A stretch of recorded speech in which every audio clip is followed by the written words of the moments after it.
안녕하세요. 시대인재 N4기 반수반을 다니고 2021학년도 수능에서 만점을 받은 박수환이라고 합니다.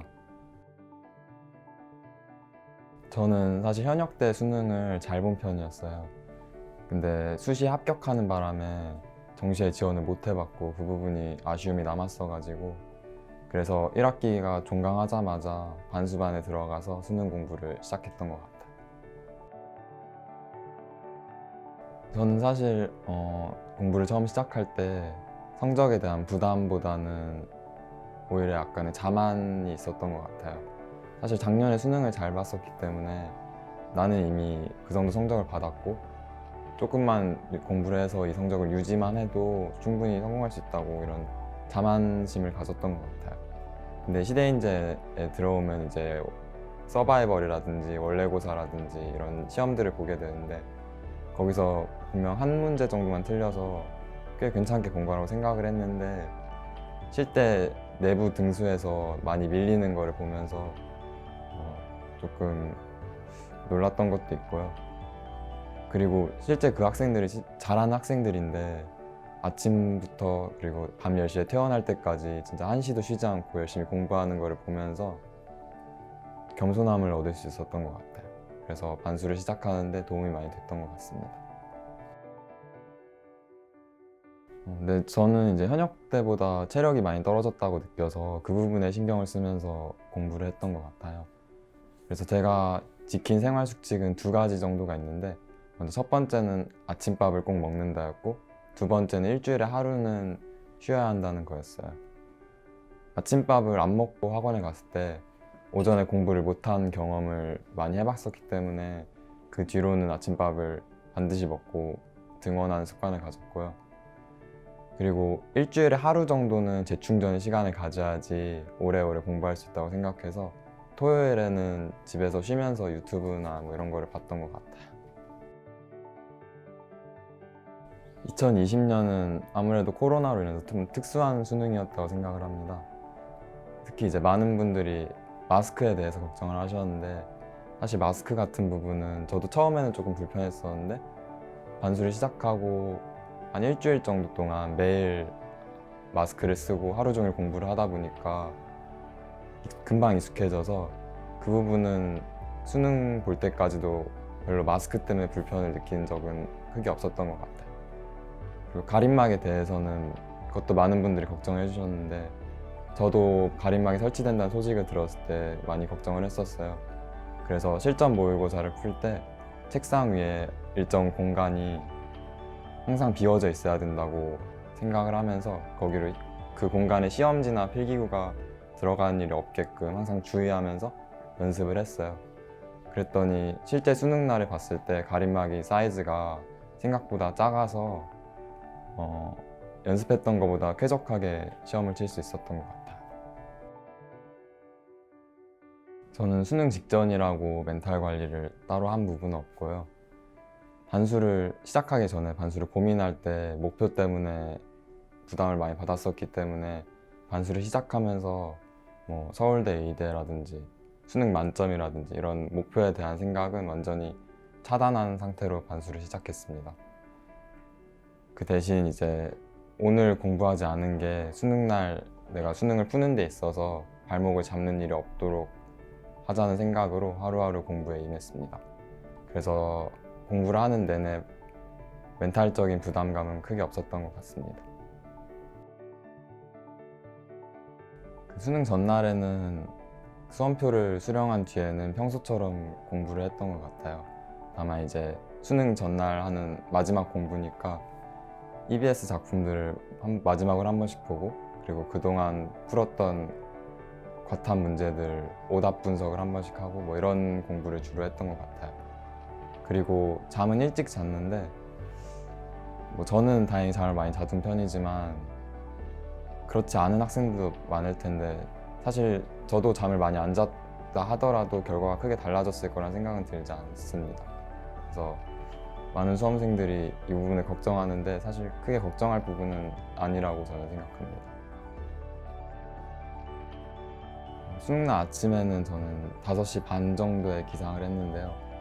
그 이유는 어디서 들었는지는 모르겠는데 일어나고 한 3시간 정도는 지나야지 뇌가 잘 굴러간다고 들어서 8시 반에서 3시간 전인 5시 반 정도에 기상을 했던 것 같아요. 그리고 그날 아빠가 시험장까지 태워다 주셨는데 한 7시 정도에 도착을 했었는데 너무 빨리 온 것 같다고 한 바퀴 돌고 들어가는 거 어떻겠냐고 제안을 하셨었는데 제가 고민을 하다가 그냥 일찍 들어갔던 기억이 나요.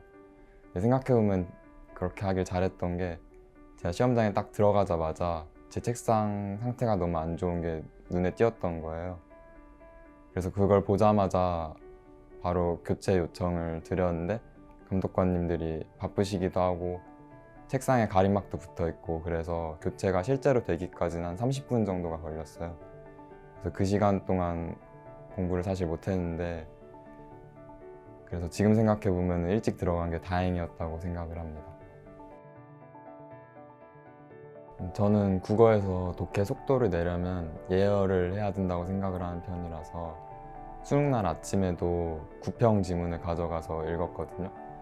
그래서 다행히 그게 잘 먹힌 덕인지 수능은 이제 평소보다 좀 빠르게 한 70분 정도에 한 바퀴를 돌렸어요. 그리고 이제 남은 10분 동안 마킹을 하고 한 바퀴 돌 때 못 풀었던 2문제를 풀었는데 답을 내긴 했는데 그 답에 확신이 안 들어가지고 계속 그 2문제만 고민을 하다가 종료령이 울렸던 것 같아요. 그래서 사실 종료령이 울렸을 때는 내가 올해 고생한 게 이렇게 끝나는구나, 복학을 해야겠구나 막 이런 생각을 했었는데 근데 그날 수능이 어쨌든 남았잖아요. 그래서 국어 때문에 뒤에 시험을 망칠 수도 없고요. 그래서 일부러 아직 국어 점수를 알 수 없다, 혹시 100점일 수도 있다 뭐 이런 생각을 하면서 자기 세뇌를 했던 것 같아요. 그래서 다행히 수학을 조금 무난하게 치른 뒤로는 그 뒤에 국어 생각이 나서 시험에 어려움을 겪지는 않았어요. 그 4교시 탐구 종료령이 울리니까 그동안 국어를 못 봤다는 생각을 스스로 억눌러 왔었는데 그게 풀리면서 마음이 무거워졌던 것 같아요. 그래서 집에 가서도 한 1시간 정도 동안 채점을 못 하고 있었는데 그래도 채점을 하긴 해야 되니까 먼저 수학부터 그 빠른 채점으로 채점을 해봤는데 다행히 100점이 나와줘서 조금 자신감을 얻을 수 있었던 것 같아요. 그래서 국어 답안을 다 입력하고 그리고 빠른 채점 해보신 분들은 알 텐데 그 답안을 입력하고 버튼을 누르기 전에 굉장히 떨립니다. 그래서 저도 눈을 감고 버튼을 딱 누르고 살짝 봤는데 100점이라고 돼 있어서 그 순간에는 올해 힘들었던 게 주마등처럼 지나가면서 살짝 울컥했던 것 같아요. 근데 그리고 나서도 실제 성적표가 나오기 전까지는 가채점과 다를까 봐 계속 불안해하면서 지냈던 것 같긴 합니다. 저는 국어가 가장 약점 과목이었는데요. 특히 문학에서 어려움을 많이 겪었어요. 문학은 제 생각에 수능장에서 믿을 수 있는 것은 시험지에 있는 지문밖에 없다고 생각을 했기 때문에 정답을 찾을 때 정답의 근거를 지문 속에서 확실하게 확인하고 넘어가는 연습을 했던 것 같아요. 이 방법이 사설 문제들을 풀 때 항상 먹힌 건 아니었는데 저는 수능에서는 이 방법이 반드시 통할 거라고 믿으면서 우직하게 공부를 했던 것 같아요. 그래서 다행히 이번 수능에서도 문학에서 어려움을 크게 겪지 않았고요. 국어 과목 같은 경우가 사설과 평가원의 괴리가 심한 과목이라고 생각을 하는데요. 저는 다행히 사설보다 평가원을 좀 더 잘 보는 편이었는데 사실 그렇지 않은 학생들도 많거든요. 그래서 실전 모의고사에 임할 때 항상 수능 국어를 잘 보기 위해서 이 모의고사를 보는 거라는 사실을 항상 기억하고 임하셨으면 좋겠습니다. 저는 지구과학 2 과목을 가장 즐겁게 공부했는데요. 지구과학 2 실제 평가 문제들을 보면 교과 외적인 전혀 새로운 상황을 문제로 내는 것 같아 보이지만 사실 교과서의 개념을 잘 숙지하고 있다면 그런 상황들을 교과 내의 개념으로 충분히 해석할 수 있다는 것이 매력적으로 다가왔고요. 그리고 공부를 하다가 잘 모르겠거나 헷갈리는 부분이 있을 때 수특이나 교과서를 한 2~3권 정도를 가지고 비교를 하면서 혼자서 공부를 해봤는데 그런 부분들이 수험 생활에선 느끼기 힘든 살짝 학문적 성격을 띄어가지고 그 부분이 즐겁게 다가왔던 것 같아요. 저는 어떤 과목을 만점 이상의 실력으로 너무 잘한다 싶으면 그 과목 공부 시간을 감 유지만 할 정도로 확 줄였어요. 그리고 그렇게 해서 얻은 공부 시간을 좀 더 못하는 과목, 약점 과목에 투자를 했어요. 그렇게 하는 이유는 결국 입시에서는 점수의 상한선이라는 게 존재하기 때문에 결국에는 어떤 과목을 월등히 잘하는 학생보다는 여러 과목을 고루 잘하는 학생이 결국엔 입시에서 이깁니다. 그래서 수험 생활을 하는 학생들이라면 어떤 과목이 너무 재밌어서 혹은 잘해서 그 과목에 치중하게 되기 쉬운데 그거를 그렇게 되지 않도록 조심하면서 공부를 해야 한다고 생각합니다. 저는 반수를 할지 말지 고민하다가 6월 모의고사 신청 기간을 놓쳐서 6월 모의고사를 응시하지 못했는데요. 지금 생각하면 이게 정말 후회스러운 일입니다. 왜냐하면 6월 모의고사를 못 보니까 9월 모의고사 때까지 공부의 방향성을 잡기가 상당히 어려웠어요.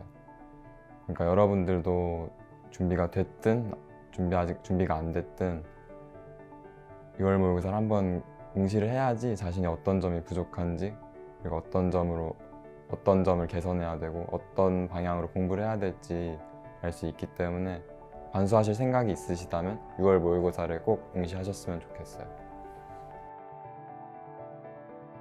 저는 시대인지 콘텐츠 중에서 브릿지가 가장 도움이 됐다고 생각을 해요. 실제 평가원 수학 문제 같은 경우에는 출제자가 어떤 개념, 출제 의도를 가지고 문제를 만드는데 그 문제를 읽으면서 그 출제 의도를 파악하고 그것을 바탕으로 문제를 풀어 나가는 데 있어서 브릿지가 평가원에 가장 근접한 콘텐츠였다고 생각을 해요. 그래서 그런 방식들을 연습하는 데 있어서 정말 도움이 많이 되었습니다. 저는 오르세 선생님께 정말 감사했습니다. 수학에서 어떤 유형이 그리고 어떤 난이도의 문제가 나오든 간에 수학 개념을 이용해서 쉽게 풀어내는 방법을 가르쳐 주셨고 그게 제 수학 실력에 정말 큰 도움이 되었습니다. 개인적으로는 오르세 선생님의 방식이 수능 수학의 본질이라는 생각도 합니다. 수학 외의 정신적인 측면에서도 도움을 많이 주셨는데요. 제가 반수 고민을 하던 작년 1학기에 오르세 선생님이 도움이 되는 조언을 많이 해주셔서 정신적으로 도움이 정말 많이 되었고 그리고 반수를 하는 와중에도 의지가 되는 말을 수업 중에서 혹은 수업 중에 아니실 때도 많이 해주셔서 의지가 많이 되었던 선생님입니다. 수능을 한 번 더 볼지 고민하는 분이 계신다면 수험 생활이 정말 힘들 거라는 건 아셨으면 좋겠어요. 그리고 사실 힘들어야 하는 게 맞기도 하고요. 근데 수험 생활이 힘들수록 여러분의 미래가 더 빛날 거라는 거를 믿어주셨으면 합니다.